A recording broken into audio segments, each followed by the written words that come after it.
Hola a todos, soy Romina Graef, psicóloga del equipo de Barrilete. Hoy me acompaña la licenciada Dayana Heck. Hola Daya. ¿Ya? Y la licenciada Mónica Andrea Ibarra, licenciada en psicología, licenciada en psicopedagogía, certificada en ADR, en A22, en Vindeland 3, directora fundadora de CIP, Centro Interdisciplinario Psicoeducativo, miembro de la Asociación Argentina de Profesionales del Espectro Autista, amiga de Paraguay. Hola Mónica, bienvenida. Buenos días, Romina, Dayana y a todos los que nos van a ver y a escuchar. Encantada y honrada por la invitación. ¿Cómo estás? Muy bien, estamos muy bien a pesar de estar confinados ya acá en Paraguay. Ya vamos por la tercera semana, pero bueno, la estamos remando en espera de que todo esto sea todo un éxito, ¿verdad?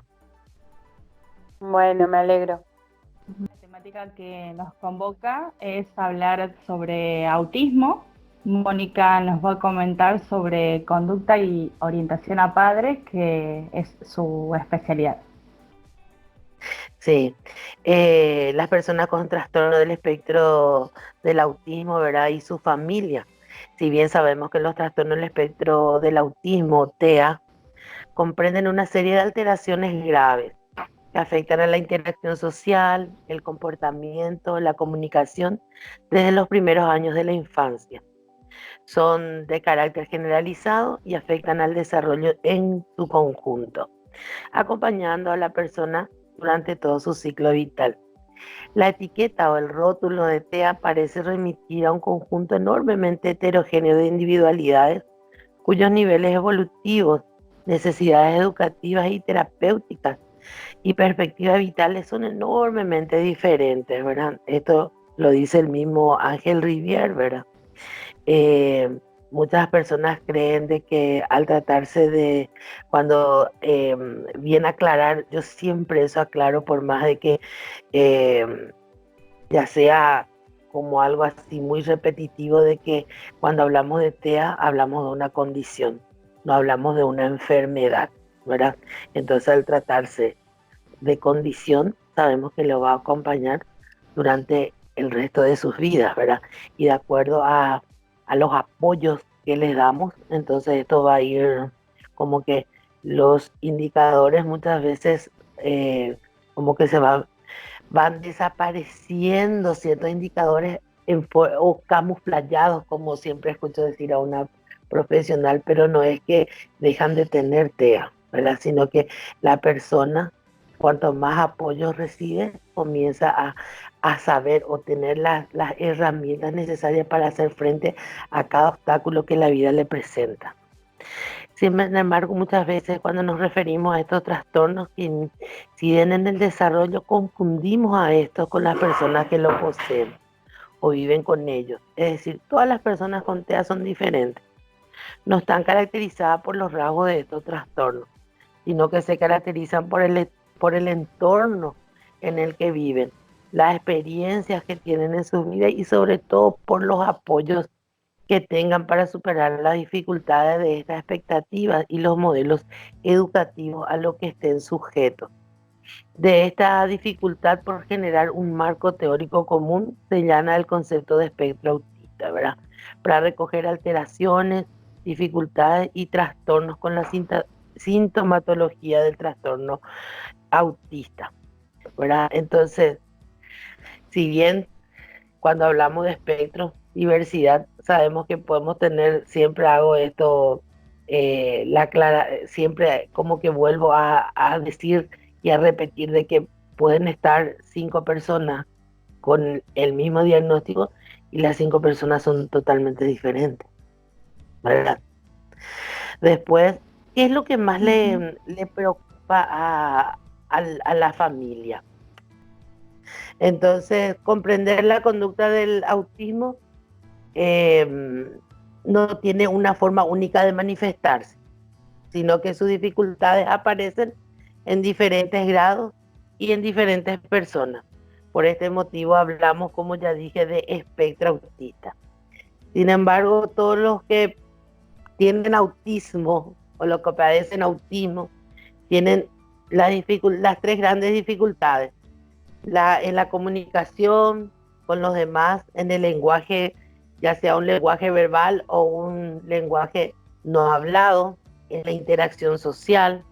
Además, su interés por el entorno se limita a unos cuantos temas, a veces solo a uno, que ocupa toda su atención y hace que su conducta sea estereotipada, rígida y repetitiva. Pero si lo pensamos un poco, enseguida nos damos cuenta que los problemas de conducta no son solo una parte del autismo, sino que están condicionados y condicionan sus otras dificultades de comunicación e interacción social. ¿Y qué pasa con esto? Comprender esto es comprender mejor la conducta de las personas con autismo. El primer paso para poder ayudar cuando surgen dificultades. ¿Se entiende? Los actos de una persona, Sí. su conducta, transmiten mejor que las palabras sus propósitos e ideas.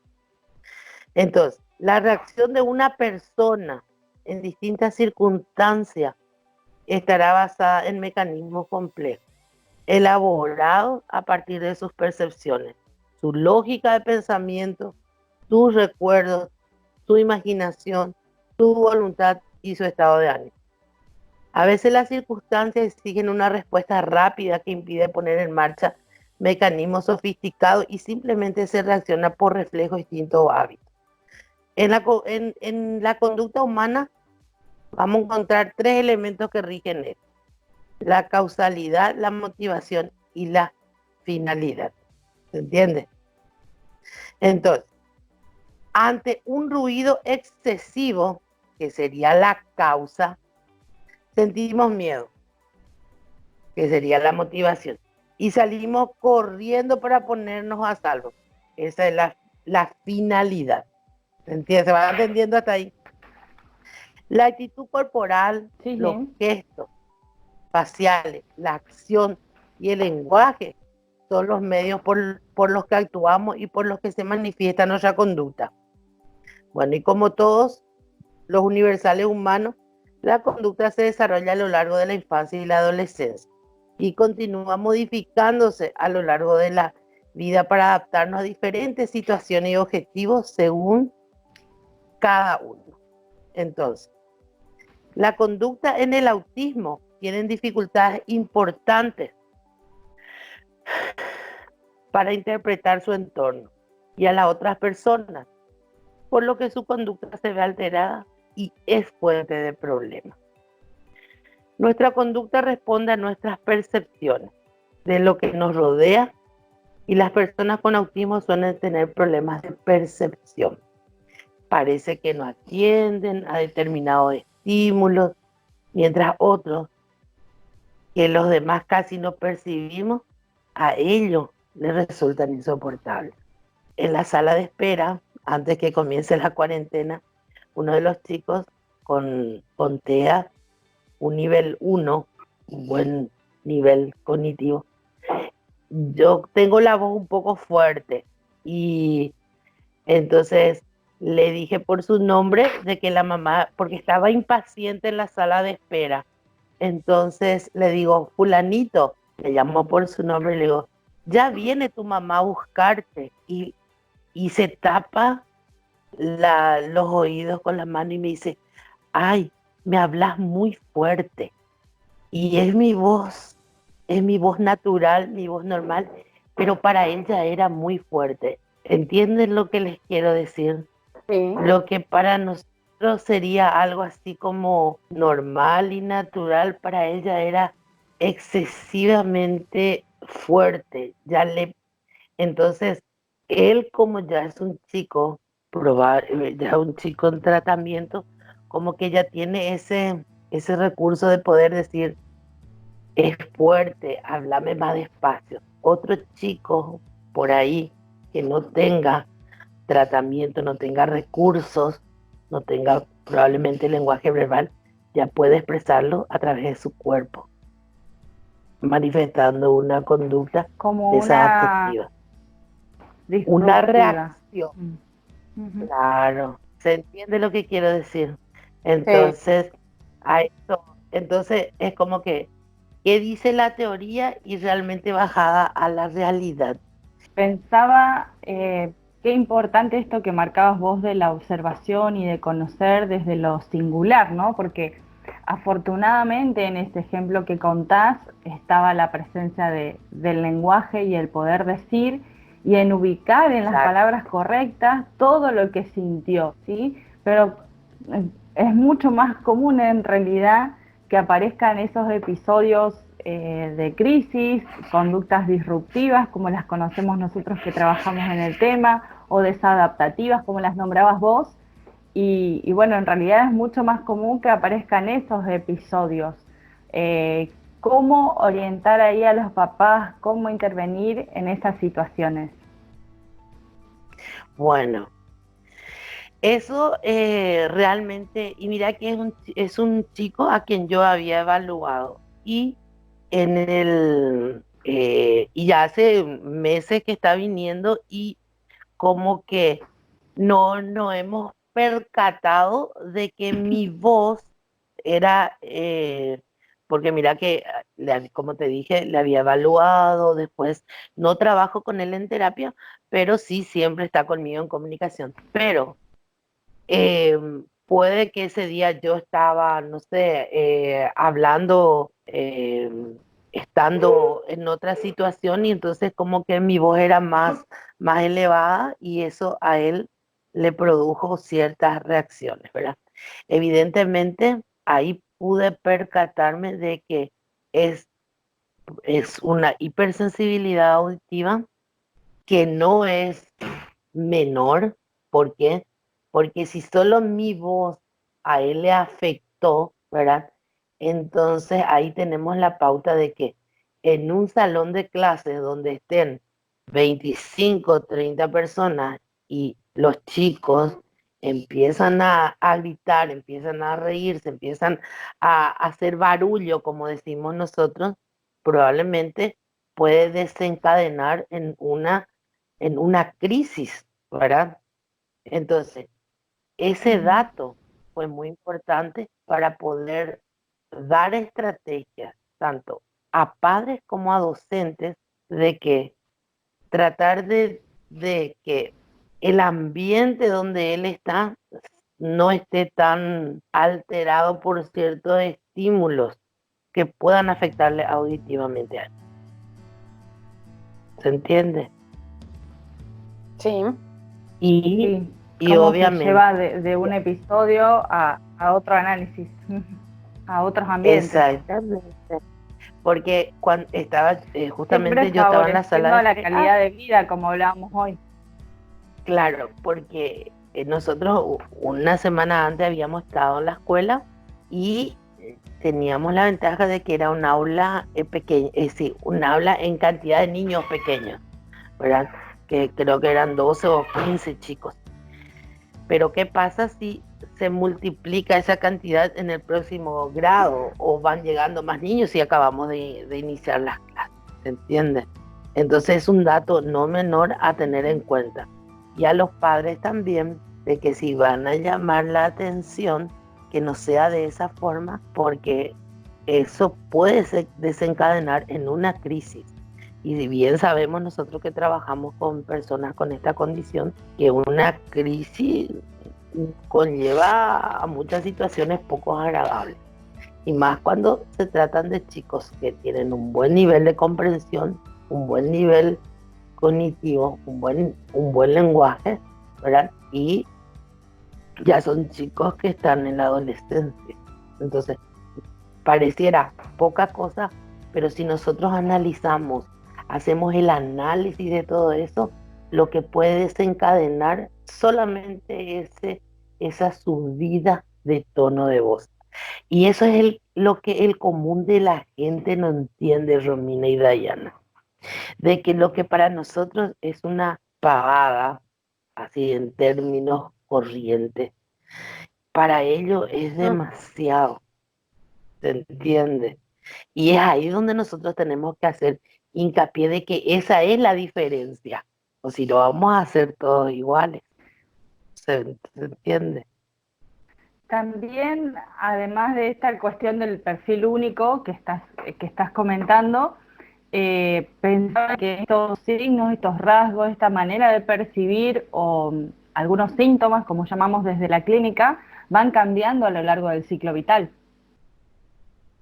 Van cambiando, por supuesto, van cambiando porque de acuerdo a eso siempre tengo en cuenta cuando leo, cuando escucho, cuando asisto a capacitaciones, van cambiando de acuerdo y en la medida en que reciban apoyos, porque no es que eso también es algo que acá nosotros, ustedes ya están como que más adentrados en lo que es el tratamiento, en lo que es esto de que es una realidad. El tratamiento de una persona con espectro autista es para rato, no es algo mágico, no es algo cortoplacista.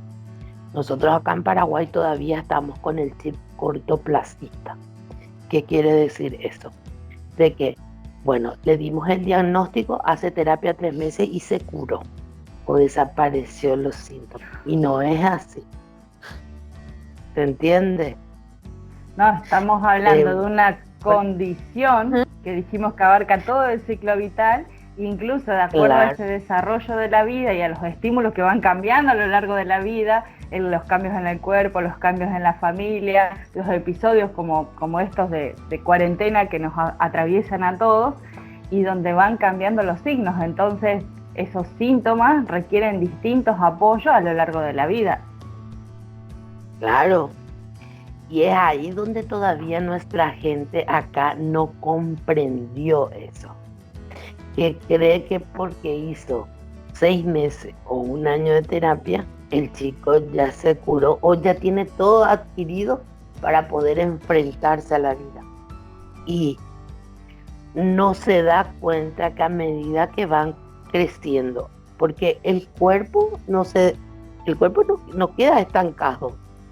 El desarrollo físico va acompañado, se va desarrollando. Entonces, como cualquier otro chico neurotípico en la preadolescencia, en la adolescencia, tiene y va a tener sus crisis.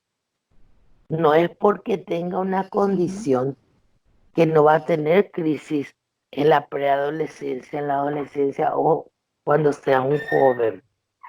¿Se entiende? No, Entonces, al revés, se si ya potencia por estas tres bases afectadas. por Claro. supuesto. Entonces, claro, vos sabés que eso es lo que nosotros acá todavía estamos luchando, de que comprenda el padre, de que tiene una condición y que esa condición le va a acompañar el resto de su vida. Y de que no porque tenga esta condición, su desarrollo físico se quedó ahí y quedó en bebé, que no va a crecer, que va a ser siempre un bebé. A lo mejor su nivel de comprensión va a seguir siendo de un bebé a los 12, a los 13 años, pero su cuerpo, su desarrollo físico va a ser el de uno de 12 y 13 años, igual que cualquier chico de desarrollo típico. Esa parte todavía el papá no comprendió.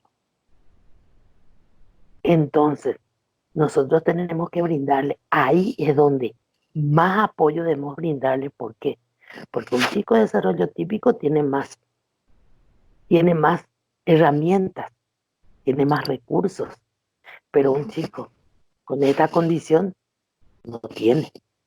Entonces, sí necesita el doble y el triple de apoyos para hacer frente a estos cambios. Sí, también para acompañar a esos papás, ¿no? Porque no es fácil ser papá de nadie y mucho menos con estas dificultades, ¿no? Así que bueno, también como profesionales acompañar a los papás. Totalmente, totalmente. Nosotros por eso hacemos, ¿verdad? Mucho psicoeducación y acompañamos nosotros tratamos en lo posible de que el papá se involucre en la terapia, que se involucre, porque nosotros no hacemos magia. Nosotros estamos para orientar, estamos para guiar, pero nosotros estamos una hora, 2 veces a la semana. En la casa están los 7 días, las 24 horas. Es decir, nuestro trabajo no se limita solo, no se limita en una sola hora y que ellos crean que esa una sola hora que viene a terapia ya es suficiente hasta esperar la próxima semana. En casa hay 1000 cosas para hacer y entonces necesitamos que el padre se involucre. Y mientras el padre no se involucre, esto no va a dar resultados. Y se ven las diferencias. Se ve la diferencia entre el papá que se involucra y el papá que no se involucra.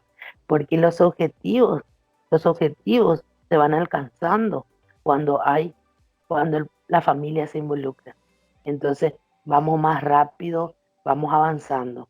Cuando no hay acompañamiento en la familia, los objetivos no avanzan tampoco. No se cumplen los objetivos. Y no es por culpa del profesional, es que magia, yo siempre digo, magia no hacemos. El acompañamiento de la familia es fundamental. ¿Qué quiere decir eso? Los coterapeutas son la familia. Mamá, papá, hermanos, cuidador, abuelos. Todos tenemos que, toda esa familia tiene que ser coterapeuta del chico. ¿Se Sí, entiende? igualmente estamos hablando de casi un cambio de paradigma porque cuesta muchísimo, no sé si porque la familia no tenga intención de comprometerse, sino porque es re común que desde el área de salud se lleva a la persona a atenderse, va con el especialista y vuelve a la casa, ¿sí? Entonces, como darle tarea a los padres es, pero entonces yo tengo que ser la psicóloga, yo tengo que ser la psicopedagoga. No, vos sos la mamá y tenemos que seguir trabajando todas las estrategias y los objetivos que planteamos juntos desde la terapia, pensando en cuestiones funcionales, pero hay que generalizar. En el consultorio se aprende y en casa se generaliza. Entonces, realmente es abismal la diferencia de las familias con las que se extiende esa cantidad de horas de terapia, ¿sí? Porque trabajamos un par de horas en el consultorio, aunque trabajemos desde varias terapias, y el resto de la vida, como decís vos, es en casa y en otros ambientes, es en la escuela, es en la plaza, es en la casa de la abuela, manejar las mismas reglas para que no aparezca esto del doble discurso, de dónde puedo, dónde no puedo. Y bueno, la verdad es que sí se nota mucha diferencia de las familias que participan activamente, teniendo en cuenta las orientaciones desde los terapeutas. Tal cual. Te hago lo que me pasó una vez. Bueno, yo trabajo mucho con las familias, ¿verdad? Un día llega una familia X y me dice, me cuenta de que ellos estaban preocupados porque el chico no dormía. Bueno, entonces vos empezás a indagar, ¿verdad? El sistema familiar. Bueno, ¿qué pasa? El chico tiene un plasma de 42 pulgadas en su habitación. Entonces me dice, y no puede dormir. Y la tele está apagada. Bueno, me dice, no, porque él no puede dormir si no ve los dibujitos, ta, ta, ta, ta. Bueno, empiezo a darle, bueno, para empezar, le digo, el plasma desaparece de la pieza. Yo te voy a hablar así como le hablo a los padres, sencillo. Bueno, lo primero que va a hacer fulano es hacer desaparecer ese plasma de la pieza. eh, la habitación es para dormir. No, pero él ahí come, él ahí cuando no quiere comer, él no quiere venir a sentarse en la mesa para que él coma, y nosotros le traemos nomás su pieza y mira su dibujito. No, acá es un cambio radical, no es lo que él quiere, es lo que se debe Tiene un hacer. Entonces, departamento propio. claro, desaparece el Claro, plasma, que venir a comer en la mesa cuando es la hora. No, no, no, no, no, no. Él no es un enfermo. Le digo, él no es un enfermo, él no es un discapacitado, él tiene una condición que lo va a acompañar toda su vida. Nosotros tenemos que acompañar, dándole los apoyos para que él entienda y pueda mejorar su calidad de vida. Bueno, entonces pasó y le hago el seguimiento, pasado 15 días. Y no, porque, y le digo yo, no. sacás el plasma y haces lo que te digo, si no, esto no tiene ningún sentido. Porque ¿cuál era su reclamo? Su reclamo era como que me parece que la terapia no está funcionando porque esto, porque aquello. No, no es que la terapia no funciona. Acá ustedes no están funcionando como familia, porque ustedes no están siguiendo las indicaciones del profesional. Entonces, ustedes no cambian el sistema familiar y no siguen las indicaciones, entonces desde acá no tenemos más nada que hacer. Y hay veces que así tenemos que ser, sin no ser flexibles ante estas situaciones, porque después de todo, ¿qué es lo que ellos dicen? La terapia no funciona. Y no es que la terapia no funciona.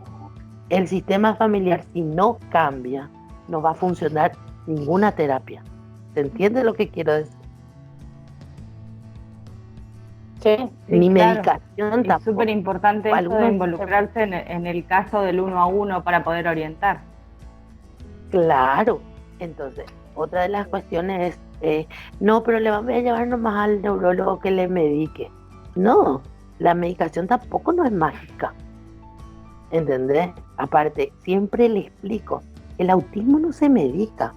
Vos el neurólogo va a medicar la comorbilidad que tiene aparejada, que viene aparejado al autismo, pero no el autismo.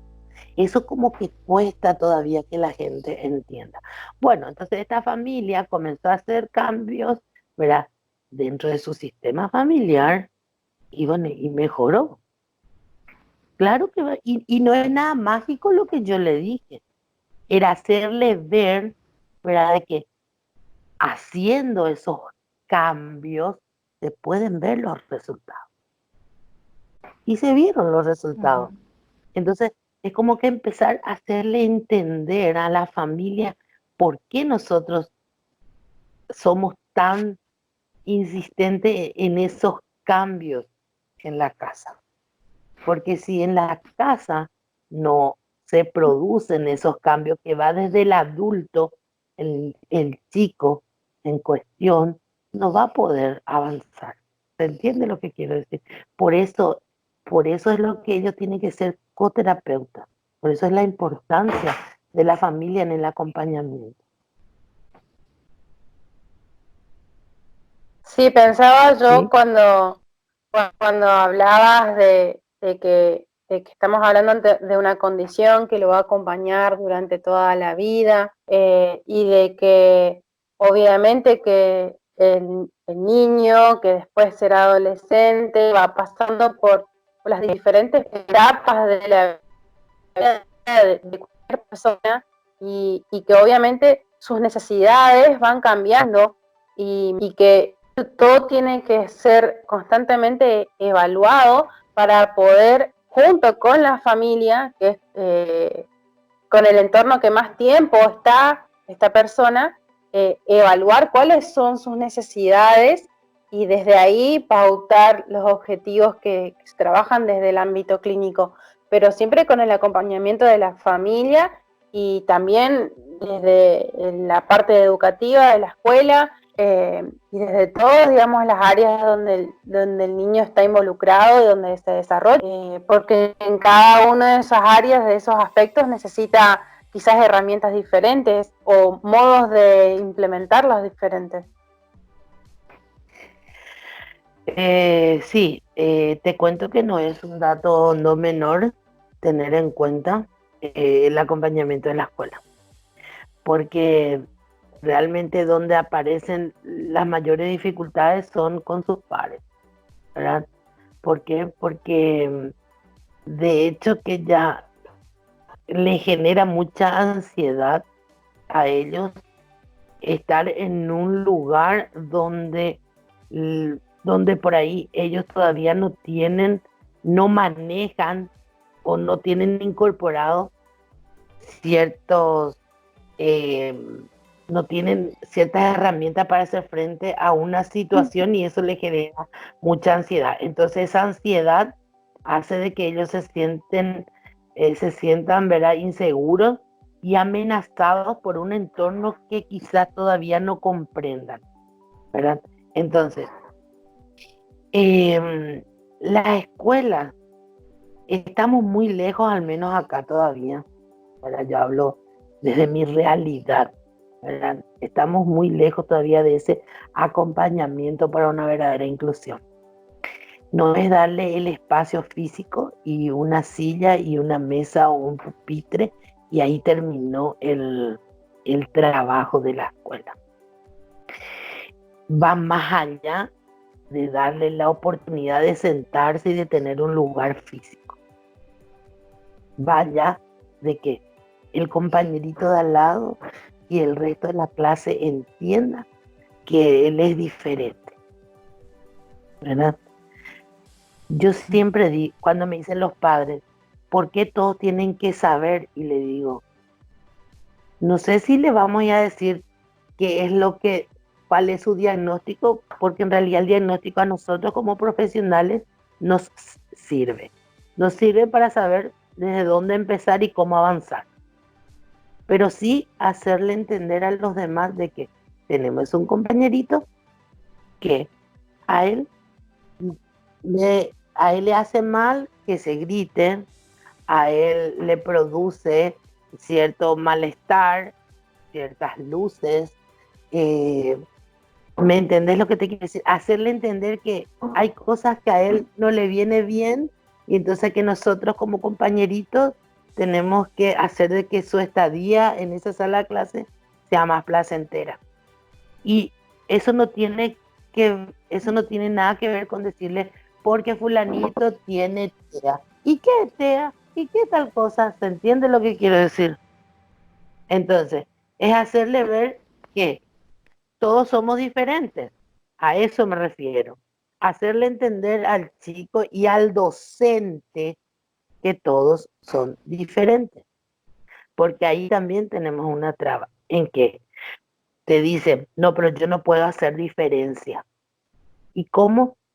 Si él procesa diferente, no vas a hacer una adecuación.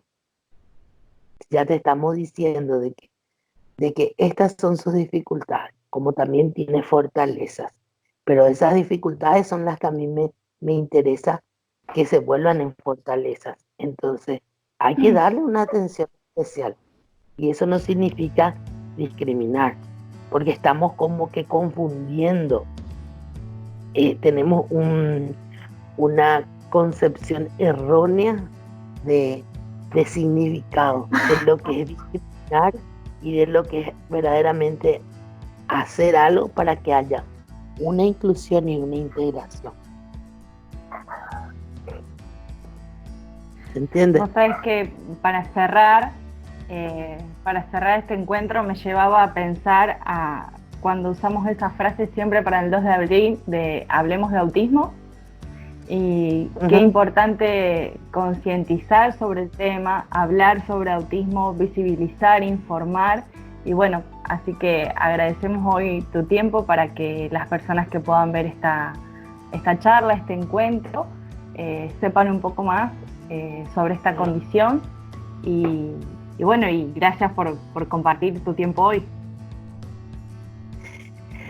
No, el privilegio, me siento honrada de poder compartir contigo, Romina, Dayana y con todo el equipo del barrilete, que siempre le deseo que vuele cada día más alto, ¿verdad? Y yo siempre utilizo eso, de que cuando alguien, también ustedes saben que soy mamá de un niño de TEA, cuando en la calle a mi hijo le miran de manera diferente, a mí no me molesta. Yo utilizo eso como una forma de explicarle por qué él tiene una conducta diferente a los demás niños de su edad. Entonces yo utilizo eso para concienciar, porque si nosotros no, no contamos, nosotros no hacemos concienciación, nosotros nos damos a conocer sobre esta condición, la gente no va a saber, porque la gente conoce TEA cuando te toca. Pero si no te toca, entonces dale a conocer a la otra gente para que pueda tener empatía con la persona que tiene esta condición. Y no esconderle, hay que visibilizar el autismo, hay que estigmatizar el autismo y verle al autismo con otros ojos, verle como oportunidades de conocer personas que actúan diferente. Y hay algo también que antes de ir, decir de que eh, acá la gente, acá los medios, las redes sociales que son muy, muy, muy utilizadas, presentan dos tipos de TEA. El TEA severo y el TEA que es no sé, lo máximo, los superdotados, pero están también los medios, que yo siempre digo, de que tienen un poco de severo y un poco de leve, ¿verdad? Está en el punto medio y que no todos son severos y no todos son superdotados. Hay los que están ahí en la franja No, y que media. también va a cambiar de acuerdo a los apoyos, como hablábamos. Exactamente. A los Daya, apoyos ¿querés que agregar algo? No, que me parecía súper valioso el aporte que diste, Mónica, desde tu rol como mamá de un niño, no solamente mirada está es más compleja que la que podemos tener Romy o yo, los que trabajamos con TEA y que no tenemos la experiencia por ahí de tener un familiar, un hijo, esta condición, pero a vos te toca desde otro lugar, también un lugar como mamá, de acompañar a tu hijo, y creo que eso te da también una experiencia muy especial también desde tu rol como profesional, porque podés ponerte en el lugar, en los zapatos, como decimos, de las familias con las que trabajás. Entonces, bueno, creo que eso es súper valioso y que es algo que hay que resaltar. sí, realmente siempre dije que justamente eso era lo que yo quería. Eh, Justamente eso era lo que yo quería, trabajar, me encanta, disfruto en plenitud trabajar con la familia, porque es como que siento que le entiendo por lo que están pasando, entiendo esa angustia, entiendo esa impotencia y bueno, y dar desde mi lugar un granito de arena es lo que hace satisfactorio mi trabajo. Les agradezco, chicas. Bueno, Mónica, Muchísimas gracias. gracias por compartir desde tu corazón de mamá y bueno, por tantos aportes y el respaldo desde tu experiencia clínica y esperamos encontrarnos muy pronto. Gracias por estar hoy con nosotros. Gracias a ustedes. Bueno, Mónica, esperamos que sigas bien, a cuidarse estos días que quedan, a quedarse en casa. Y bueno, te mandamos un abrazo fuerte desde acá. Igualmente mi Cariño corazón a todos con los ustedes. colegas de Paraguay. Gracias, serán dados.